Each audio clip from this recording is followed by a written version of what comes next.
los versículos antecedentes en semanas anteriores, y quiero que vengan conmigo un momento al versículo 16, estas grandes palabras donde dice: porque no me avergüenzo del Evangelio de Cristo.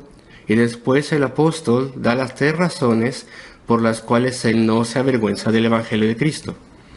No me avergüenzo del Evangelio de Cristo porque es poder de Dios para salvación. Y ya hemos hablado de esto. Salvación para todo aquel que cree. Después versículo 17, la segunda razón. Porque en él la justicia de Dios se revela por fe y para fe. Cristo, quien es la justicia de Dios, quien vivió una vida perfecta de justicia, una vida que sería imputada o acreditada a todo su pueblo, y él sufrió y murió por pecadores. Y después la tercera razón en el versículo 18, porque la ira de Dios se revela desde el cielo contra toda impiedad e injusticia. Y el título de mi mensaje este día es la sociedad en su peor instancia. Así que el apóstol no se avergüenza del Evangelio de Cristo. La tercera razón de esto es que en este Evangelio la ira de Dios se revela desde el cielo contra toda impiedad. Pero ¿acaso la ira de Dios no fue revelada antes? Él está hablando como si la ira de Dios fuese a ser revelada por primera vez, o que fuera a ser revelada solamente en el Evangelio, o es revelada solo en el Evangelio. No, el apóstol sabe que la ira de Dios ha sido revelada desde el principio de las Escrituras. Fue anunciada en el huerto del Edén, que la desobediencia a Dios conllevaría la muerte y al castigo.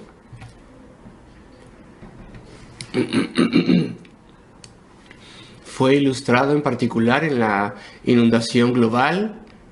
Ese fue el juicio de Dios, y ahí en esa instancia se describió como tal, como que venía por la ira de Dios en contra del pecado humano.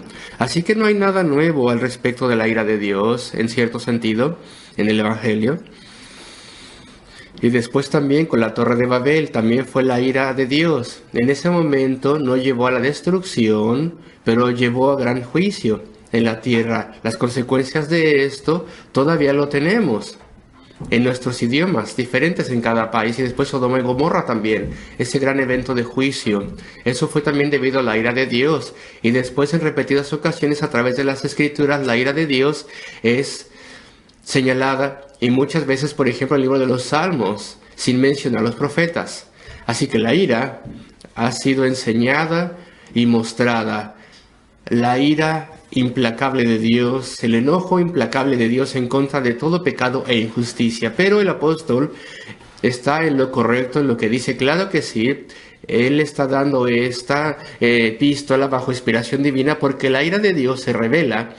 Él no se avergüenza del Evangelio, porque en este Evangelio la ira de Dios se revela desde el cielo en contra de toda impiedad e injusticia de los hombres.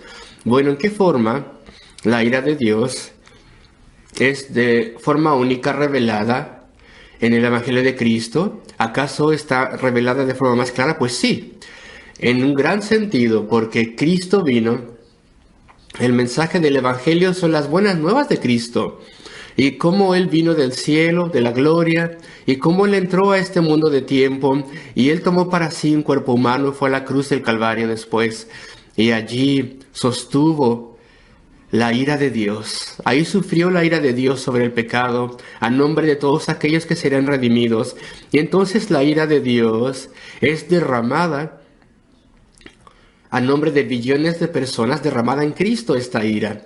Y si Cristo, la segunda persona de la gloriosa Trinidad, tuvo que venir y tuvo que hacerse humano y tuvo que sufrir y morir en una agonía indescriptible, tomando la ira de Dios, entonces esto nos demuestra que la ira de Dios no puede ser puesta a un lado. La ira de Dios en contra del pecado no puede ser terminada.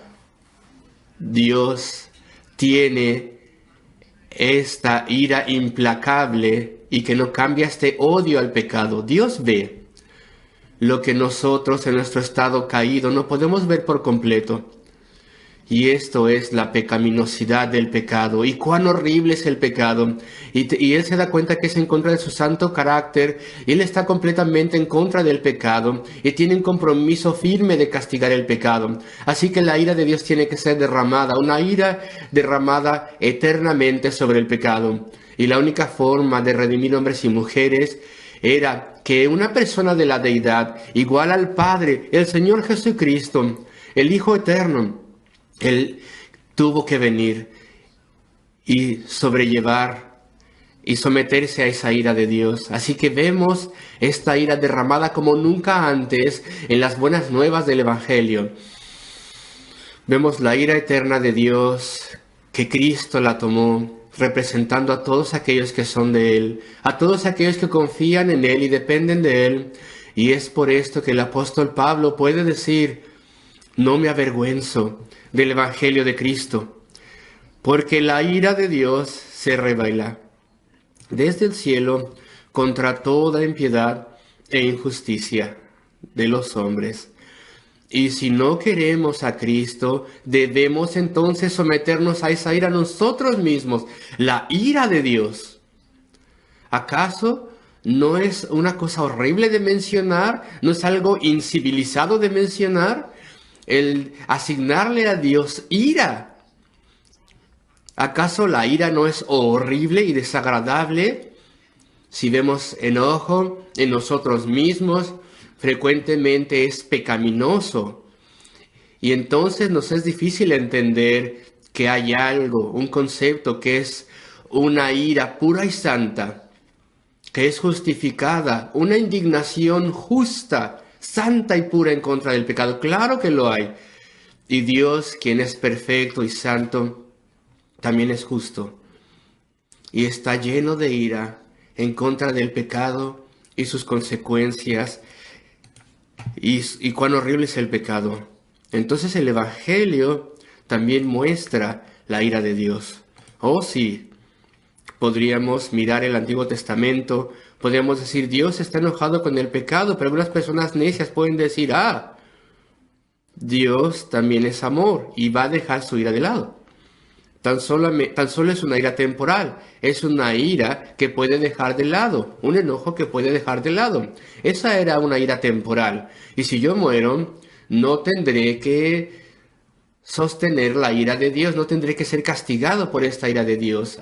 Pero el Evangelio muestra que sí serás castigado, porque si la ira que es debida a ti por tu pecado no fue derramada en Cristo, entonces tiene que ser derramada sobre ti, sobre tu persona. La ira de Dios no puede ser aplacada o terminada. Y entonces vemos una exposición de esta ira que nunca muere de Dios, esta ira de Dios, este enojo de Dios en contra del pecado y toda suciedad, incluso en el Evangelio. Vemos grandes cosas en el Evangelio, vemos el poder de Dios, la justicia de Dios en Cristo también, que puede ser acreditada a ti. Pero también vemos la ira, justa indignación de Dios en contra del pecado. También lo vemos esto. Entonces, avanzo con el versículo 18. La ira de Dios se revela desde el cielo contra toda impiedad e injusticia de los hombres.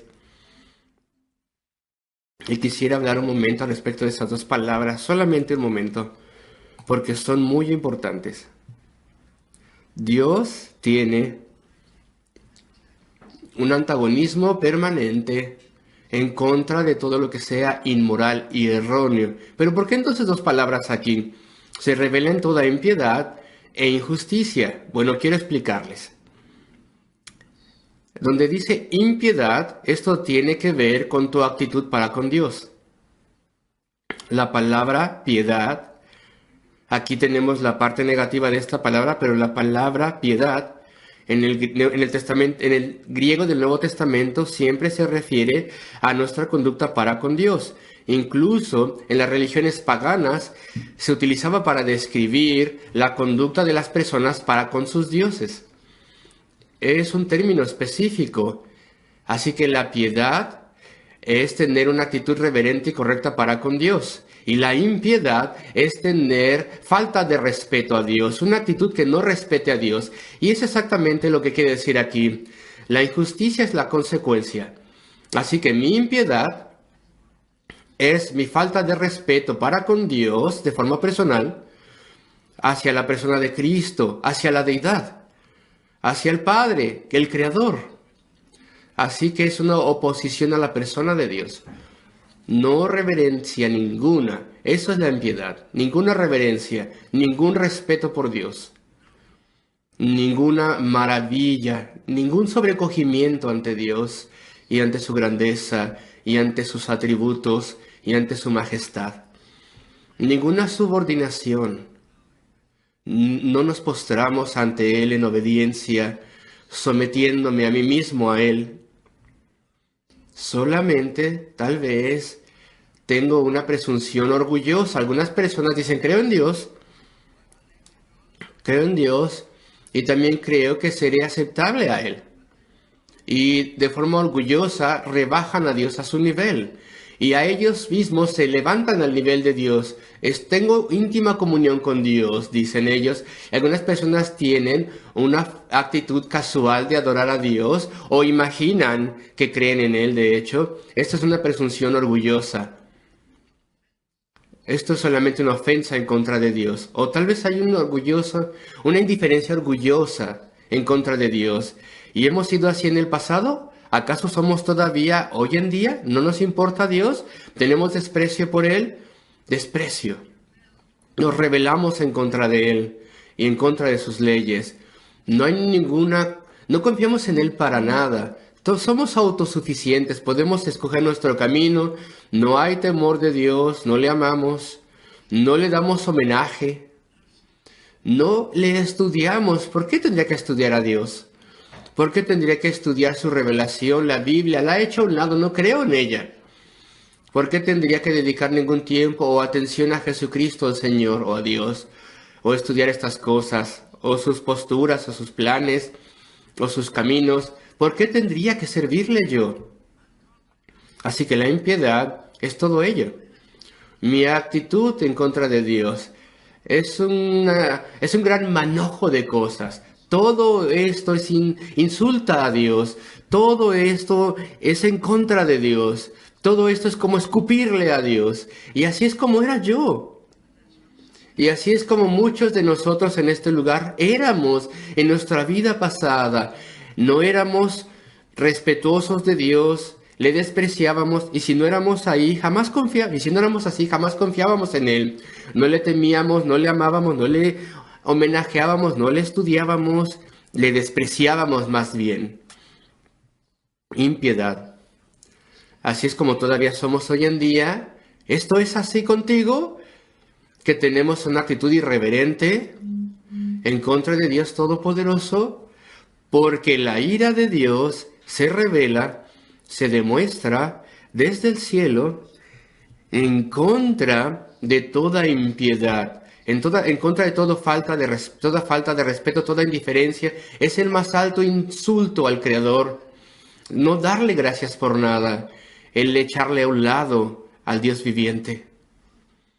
Cuando comenzamos a analizar esto, ¿acaso nos preguntamos que la ira de Dios, el Dios que es santo y perfecto, deba derramar su ira en contra de los seres humanos? Debido a todos esos insultos y todo ese orgullo y toda esa indiferencia, todo ese desprecio, toda esa maldad. A veces miro atrás y pienso cuando fui salvo, cuando vine a Cristo, no sabía ni la mitad de todas las cosas. No sabía ni siquiera una millonésima parte de esto. Dios me dio sensibilidad, desprecio que tenía de Dios, pero cuando miro para atrás y pienso cuán grande era mi desprecio por Dios, qué ofensa tan grande era mi desprecio a Dios, cómo Dios podía mostrarme misericordia a mí, cómo Cristo podía venir del cielo a sufrir y morir por mí en mi lugar. ¡Cuánta impiedad! ¿Cuánta gratitud deberíamos tener para con Dios por la salvación cuando consideramos todos los aspectos de la impiedad? Y después injusticia. Bueno, la impiedad es nuestra falta de respeto para con Dios. Si ustedes quieren, es cuando rompemos los primeros 4 de los 10 mandamientos. Los primeros 4 de los 10 mandamientos tienen que ver con nuestra actitud para con Dios. Y todos los rompemos a través de nuestra falta de respeto. Esto es impiedad. La injusticia son los mandamientos del 5 al 10, del 5 a 10, la segunda tabla de los 10 mandamientos, los últimos 6 mandamientos, que tienen que ver con nuestra conducta en la sociedad para con nuestros prójimos, y pensamientos y acciones en general tienen que ver con esto. Injusticia es el resultado de la impiedad. Y la ira de Dios es revelada en contra de eso también. El romper su ley, sus leyes, el oponernos a sus leyes, incluso estos días el cambio de sus leyes. Tenemos tantos políticos hoy en día que se levantan con tremendo orgullo y despedazan la ley de Dios, la ley de siglos, la ley de la conciencia, y dicen cosas que Dios dice que son malas y ellos dicen que son buenas. Y cualquiera que no esté de acuerdo con ello perderá su trabajo, será castigado. ¡Qué terrible arrogancia! Estos días en contra de Dios. ¡Qué profundidad de falta de respeto en contra de Dios! Lo cual lleva a terrible injusticia. Tendríamos que sorprendernos que la ira de Dios es revelada en contra de toda impiedad e injusticia, el orgullo y la arrogancia de los hombres. Tú no sabes por quién votar hoy en día, es imposible. Todos los líderes de los partidos políticos son prácticamente lo mismo, todos hacen lo mismo. Vemos cómo todos ellos escupen a Dios y le maldicen a su cara en lo que hacen y en sus actitudes, y nunca había sucedido así antes en la sociedad, no hasta el grado que está pasando en los últimos 10 o 15 años. Es sorprendente. Y nosotros somos ciudadanos en tal nación, pero de cualquier forma, esto es la ira de Dios que se revela desde el cielo contra toda impiedad e injusticia de los hombres. Toda injusticia de los hombres. Los pensamientos, las palabras, los hechos, lo cual ofende en contra de la ley de Dios. Y el final del versículo 18, que detienen con injusticia la verdad.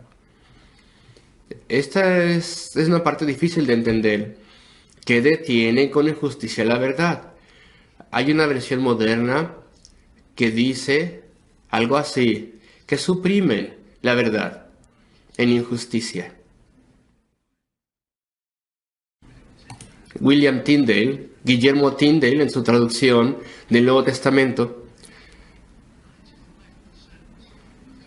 sobre la cual está basada la versión inglesa King James, o Rey Jaime, se dice, parece ser en español.